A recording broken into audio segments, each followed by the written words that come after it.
বিশ্বজুড়ে আপনারা যারা যুক্ত হয়েছেন চোখ আর দৃষ্টি সমস্যা এবং সম্ভাব্য পরামর্শ নিয়ে Dhaka eye care hospital presence সুস্থ চোখ স্বচ্ছ দৃষ্টি অনুষ্ঠানে স্বাগত সবাইকে।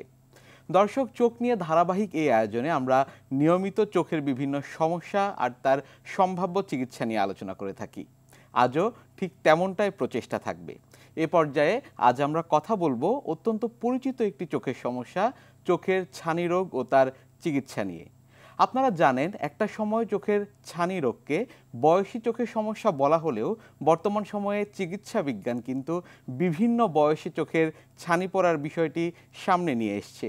সুতরাং খুব প্রাসঙ্গিকভাবেই চোখের ছানি পড়া এবং প্রতিকার নিয়ে আলোচনার বিষয়টি অত্যন্ত গুরুত্বপূর্ণ। আর বিষয়টি নিয়ে আলোচনার জন্য আজ আমাদের সঙ্গে থাকছেন ঢাকা আই কেয়ার হসপিটালের কনসালটেন্ট ডাক্তার ফাইজা প্রিয়দর্শিনী রশিদ। আপনাকে স্বাগত জানাচ্ছি আমাদের আজকের এই আয়োজনে। ধন্যবাদ আপনাকে। আজ আমরা খুব গুরুত্বপূর্ণ একটি বিষয় নিয়ে আলোচনা করব। একেবারে অনুষ্ঠানে শুরুতে আসলে আপনার কাছে যে বিষয়টি জানবার রয়েছে সেটি হচ্ছে চোখের ছানি রোগ। এটি বলতে আসলে আমরা কি বুঝি? ধন্যবাদ আপনাকে ডক্টর স্বাক্ষর। আসলে ছানি নিয়ে আমরা যেহেতু আজকে আলোচনা করব, ছানিটি আসলে আমাদের চোখের ভেতরে যে হিউম্যান ক্রিস্টালাইন লেন্সটি থাকে সেটিরই একটি অসুখ। এই হিউম্যান ক্রিস্টালাইন লেন্সটি আসলে আমাদের চোখের সামনের যে কর্নিয়া এবং আইরিস এবং তার পেছনে যে ভিট্রিয়াস ক্যাভিটি এরই ঠিক মাঝখানে কিন্তু অবস্থিত। এবং এরই ভিতর দিয়ে যখন আলো আসলে প্রবেশ করে, এর ভিতর দিয়ে আলো প্রবেশ করে কিন্তু এটি রেটিনাতে চলে যাচ্ছে এবং তখন আমরা দেখার অনুভূতি পাচ্ছি। তো এই লেন্সটি যখন ঘোলা হয়ে যায় কোনো কারণে, সেটিকে কিন্তু আমরা আসলে ছানি বলি। নিশ্চয়ই। আমরা যদি একটু ছবির মাধ্যমে দেখে নিতে পারি। জি অবশ্যই। জি, আমি একটু আগে যে কথাটা বলছিলাম, লক্ষ্য করুন লাইট কর্নিয়া এবং এর ভেতরে যে আইরিস থাকে এই পিউপিলের মাঝখান দিয়ে হিউম্যান ক্রিস্টালাইন লেন্সের ভেতর দিয়ে প্রবেশ করে এটি রেটিনার একটি ফোকাল পয়েন্টে বা কেন্দ্রবিন্দুতে গিয়ে প্রবেশ করছে। সেটি অপটিক নার্ভ হয়ে আমাদের ব্রেইনের মধ্যে কিন্তু চলে যাচ্ছে এবং তখনই আমরা দেখার অনুভূতি পাই। এবং যেটি বলছিলাম যে ছানি এই হিউম্যান ক্রিস্টালাইন লেন্সটি যখন ঘোলা হয়ে যায় তাকেই বলে। নিশ্চয়ই। আমরা আরেকটি ছবির মাধ্যমে একটু দেখব। জি জি, লক্ষ্য করুন প্রথম ছবিটাতে আমরা দেখতে পাচ্ছি যে চোখটি একেবারে ক্লিয়ার দেখা যাচ্ছে, ভেতরের মনির ভেতর দিয়ে একদম স্বচ্ছ।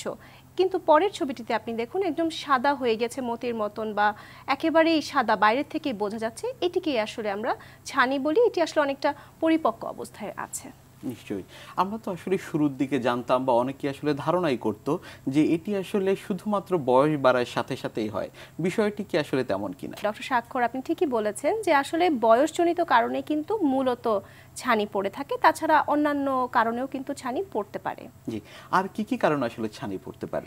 জি, আপনি আসলে জেনে খুবই অবাক হবেন যে একটি শিশুও কিন্তু ছানি নিয়ে জন্মগ্রহণ করতে পারে। এমনকি ছানি কিন্তু আঘাতজনিত কারণে হতে পারে, কিছু ওষুধের পার্শ্ব প্রতিক্রিয়া হিসেবে হতে পারে, এমনকি চোখে কোনো প্রদাহ হলে কিন্তু ছানি হতে পারে। এই মূলত এই সমস্ত কারণে কিন্তু ছানি রোগ হয়। নিশ্চয়ই। আমরা যদি একটু ছবির মাধ্যমে দেখে নিতে পারি। যে আপনি লক্ষ্য করছেন যে এটি কিন্তু আসলে বয়সজনিত কারণেই ছানিটি হয়েছে। রোগীর ডান চোখটি কিন্তু একেবারেই সাদা হয়ে গিয়েছে, এটি বয়সজনিত কারণে ছানি। পরের ছবিটা আমরা দেখব। যে দেখতে পাচ্ছেন ডায়াবেটিস জনিত কারণে ছানি হয়েছে। ডায়াবেটিস কিন্তু ছানি রোগকে খুব ত্বরান্বিত করে এবং একজন রোগীর যেই বয়সে ছানি হওয়ার কথা তার খুব আগেই কিন্তু ছানি রোগটি হয়ে যেতে পারে ডায়াবেটিসের কারণে। পরের ছবিতে আমরা যাই। যে এখানে দেখতে পাচ্ছেন যে একটি আঘাতজনিত ছানি। প্রথম ছবিটিতে দেখতে পাচ্ছেন একেবারে ফুলের মতন দেখতে হয়ে গেছে, এটাকে আমরা বলি ফ্লোরেট ক্যাটারাক্ট।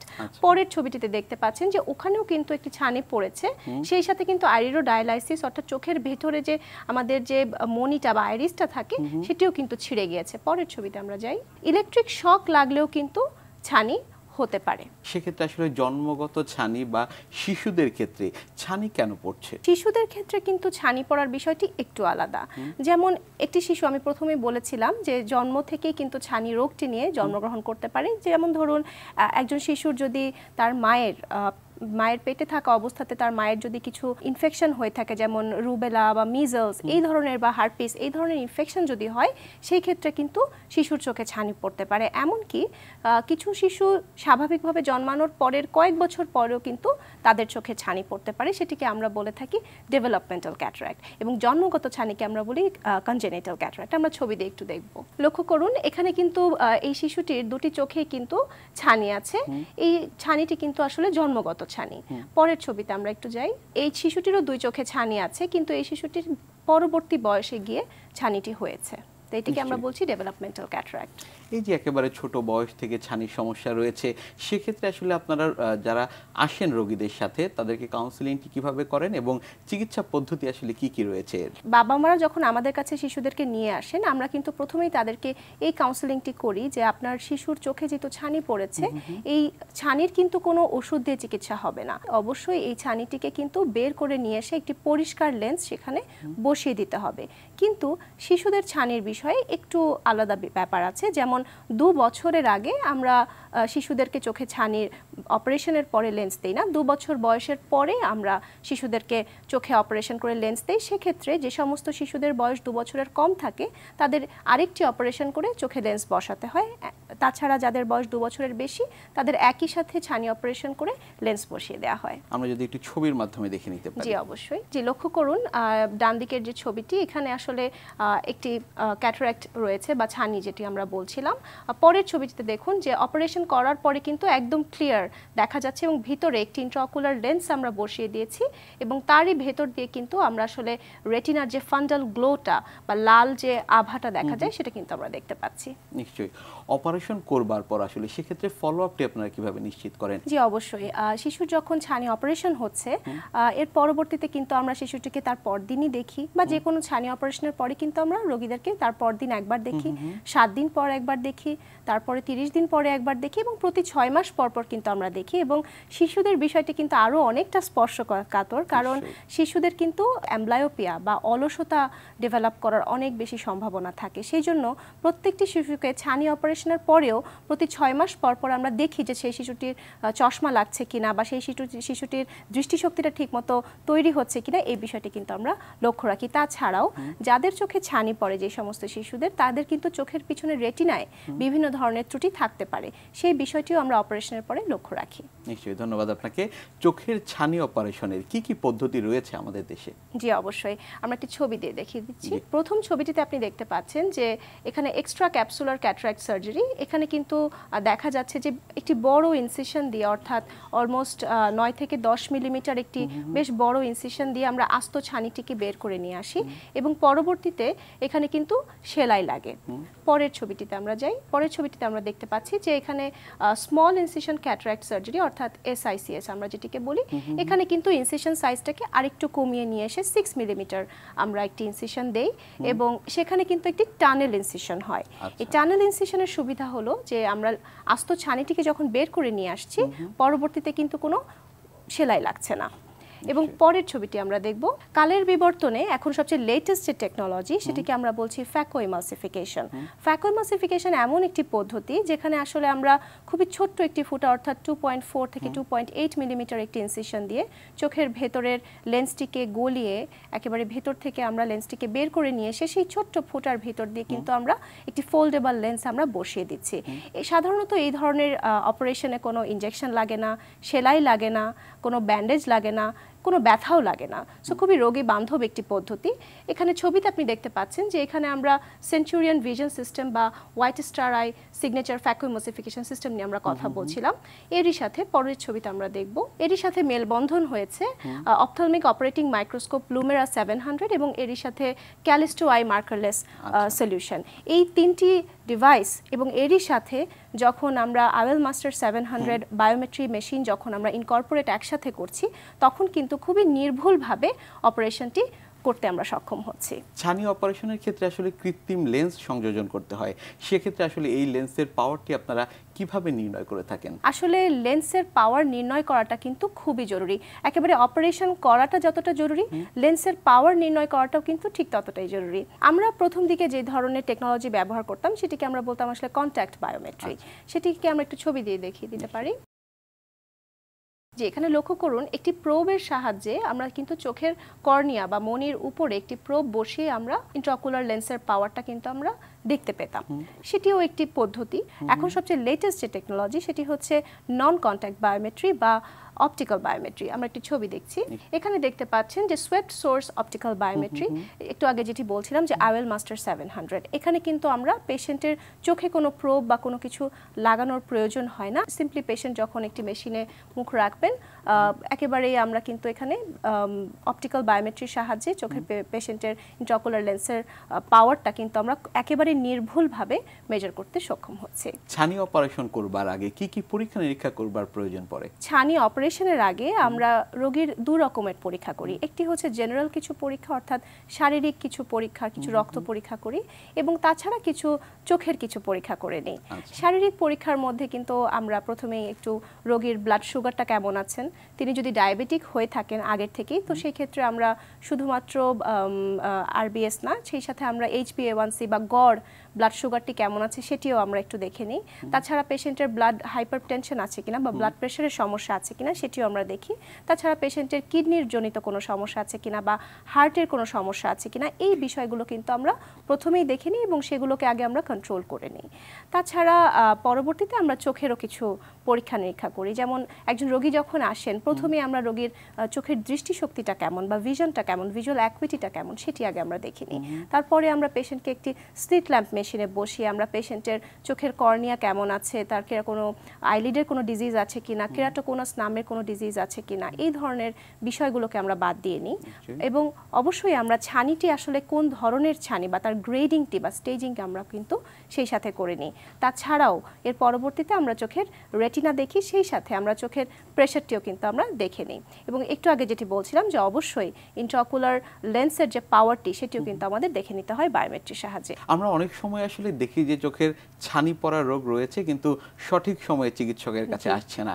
কখন আসলে আসা প্রয়োজন এবং না আসলে কি কি সমস্যা হতে পারে সেই বিষয়টি নিয়েও কথা বলবো, তবে ছোট একটি বিরতি থেকে ফিরে এসে। অবশ্যই দর্শক, ছানি রোগ ও তার চিকিৎসা নিয়ে আলোচনা হচ্ছে Dhaka eye care hospital presence সুস্থ চোখ স্বচ্ছ দৃষ্টি অনুষ্ঠানে।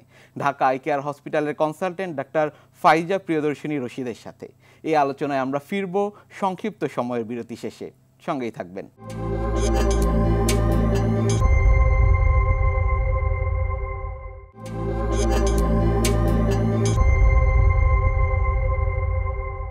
সংক্ষিপ্ত সময়ের বিরতি শেষে ফিরে এলাম ঢাকা আই কেয়ার হসপিটাল নিবেদিত আজকের সুস্থ চোখ স্বচ্ছ দৃষ্টি অনুষ্ঠানে।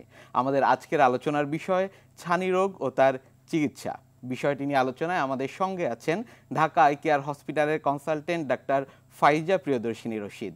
ফিরছি আলোচনায়। বিরতিতে যাবার আগে আপনার সাথে কথা হচ্ছিল চোখের ছানি পড়া সমস্যাটি নিয়ে। অনেকগুলো বিষয় শুনছিলাম, চিকিৎসা পদ্ধতি নিয়েও জানছিলাম। অনেকে যেটি করেন যে সঠিক সময়ে চিকিৎসকের কাছে আসেন না এই ছানি পড়া সমস্যা নিয়ে। সঠিক সময়ে যদি চিকিৎসকের শরণাপন্ন না হন, পরবর্তী জীবনে আসলে কি কি সমস্যা হতে পারে? অনেক ধন্যবাদ এই প্রশ্নটি করার জন্য। এটি আসলে খুবই একটি প্রাসঙ্গিক প্রশ্ন, কারণ রোগীরা যখন আমাদের চেম্বারে ছানি নিয়ে আসেন এবং প্রথমবার যখন ওনারা জানতে পারেন যে ওনাদের চোখে ছানি রোগটি আছে, ওনারা প্রথমে কিন্তু একটু আতঙ্কিত হন বা ভয় পান, এবং তখনই কিন্তু আমরা একটু কাউন্সেলিং করি বা ওনাদেরকে একটু অভয় দেই যে এই অপারেশন করাটা কিন্তু কোনো কঠিন কোনো কাজ না।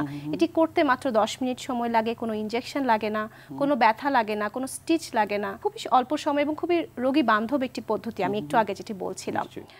কিন্তু তারপরেও অনেক রোগীরা আসলে ভয় পান বা তাদের আসলে সচেতনতাটা থাকে না বলেই কিন্তু ওনারা অপারেশনটি সঠিক সময় করেন না। এবং যেটি বলছিলেন যে সঠিক সময় অপারেশন না করলে কি ধরনের সমস্যা হতে পারে, হ্যাঁ অবশ্যই, যদি ছানিটি একসময় অনেক দিন যাবৎ থাকে এবং সেটি পাকতে পাকতে একসময় এত বেশি সাদা বা পাথরের মতো হয়ে যায়, একসময় কিন্তু সেই ছানিটি থেকে হঠাৎ করে প্রেশার বেড়ে গিয়ে চোখে কিন্তু লেন্স ইনডিউসড গ্লোকোমা কিন্তু হয়ে যেতে পারে। আমি একটি ছবি দিয়ে বুঝিয়ে দিচ্ছি। জি, লক্ষ্য করুন, প্রথম ছবিটিতে দেখতে পাচ্ছেন যে খুবই পরিপক্ক অবস্থাতে একেবারে সাদা হয়ে গেছে একটি ছানি। পরের ছবিতে আমরা দেখতে পাচ্ছি যে এই ছানিটি কিন্তু আস্তে আস্তে আমাদের চোখের সামনে যে আইরিস থাকে সেটিকে কিন্তু চাপ প্রয়োগ করছে এবং হঠাৎ করে কিন্তু প্রেশার বাড়িয়ে দিয়ে প্রচণ্ড লাল হয়ে প্রচণ্ড ব্যথা, এমনকি রোগীর প্রচণ্ড পেটে ব্যথা, মাথায় ব্যথা, এমনকি রোগী বমি করতে করতে আমাদের চেম্বারে আসেন এবং অনেক সময় ওনারা মেডিসিন স্পেশালিস্টের কাছে কাছে যান এই ভেবে যে হয়তো ওনাদের পেটের কোনো গোলযোগ হয়েছে।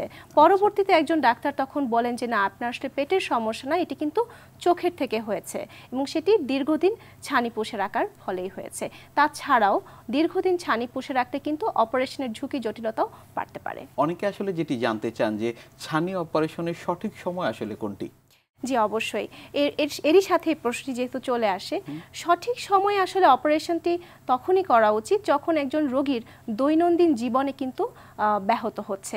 প্রথমেই আপনি 40 বছর বয়সের পরে অবশ্যই একজন চোখের ডক্টরের কাছে এসে দেখিয়ে যাবেন যে আপনার চোখটি কেমন আছে, এবং যখনই একজন চোখের ডাক্তার আপনাকে বলবেন যে আপনার একটু একটু করে ছানি আসছে, আপনি তার কাছে নিয়মিত অবশ্যই ফলো আপে থাকবেন। এবং যখন আপনি জানেন যে আপনার ছানি আছে, ডক্টর যখন বলবে যে আপনার ছানি অপারেশনটি করে ফেলা উচিত, তখন করে ফেলাই ভালো।